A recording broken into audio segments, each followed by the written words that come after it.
জি, আমরা নির্বাচন চাই না, নির্বাচনের কোনো প্রয়োজন নাই। আলহামদুলিল্লাহ এখন যেভাবে চলতেছে আমরা খুবই ভালো আছি, সাধারণ মানুষ ভালো আছে। যেহেতু আমরা পাবলিক ফাংশনে আছি, ইমামতি করতেছি, মানুষের মন মানসিকতা সম্পর্কে জানি, তাদের সাথে আলোচনা হয়।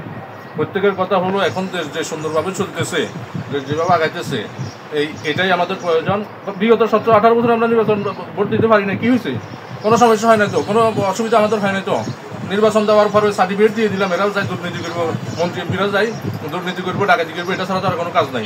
এখন আলহামদুলিল্লাহ দেশ খুব সুন্দর চলতেছে, নির্বাচনের কোনো প্রয়োজন নাই। এটা আমার কথা নয়, আপনি এলাকায় খোঁজখবর নিয়ে দেখেন, সাধারণ মানুষ এখানে সবাই, এখানে 99% মানুষ বলবেন নির্বাচন করার প্রয়োজন নাই। ডক্টর ইউনূস সাহেবকে ধন্যবাদ, ওনার কঠিন হস্তক্ষেপের কারণে আলহামদুলিল্লাহ খুব সুন্দরভাবে দেশকে চালাই নিতেছে সামনের দিকে। আমরা চাই যে মোট প্রয়োজনই নাই, নির্বাচনের কোনো দরকারই নাই দেশে, আরও দীর্ঘদিন থাকুক। যেহেতু এখন যে সমস্ত স্বাধীনতারা যেগুলো করতেছে দেখতেছি, নির্বাচন করে গার্জেন পাই যাবে, আবার মন্ত্রীরা খেলবো, লাভটা কি? নির্বাচনের কোনো প্রয়োজন নাই। এভাবে যতদিন চলতে চায় চলতে থাকুক, এটাই আমাদের প্রয়োজন। ভাই আমার নিজস্ব ব্যক্তিগত মতামত হলো এটাই। এবং বিশেষ করে আমরা যারা সাধারণ মানুষের সাথে আছি, আমরা বলতে পারবো যে সাধারণ মানুষেরও মনের আকুতি হলো এটাই, যে নির্বাচনের কোনো প্রয়োজন নাই, আমরা চাই না।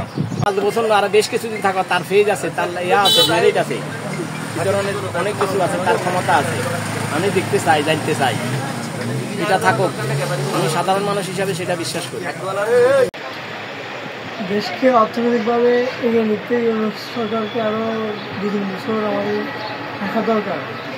আমি মনে করি ডিরেক্ট নির্বাচন না দিয়ে অর্থনৈতিক একটা অবস্থা তৈরি করে তারপরে ইলেকশনের ব্যাপারটা দেওয়া দরকার আমি মনে করি।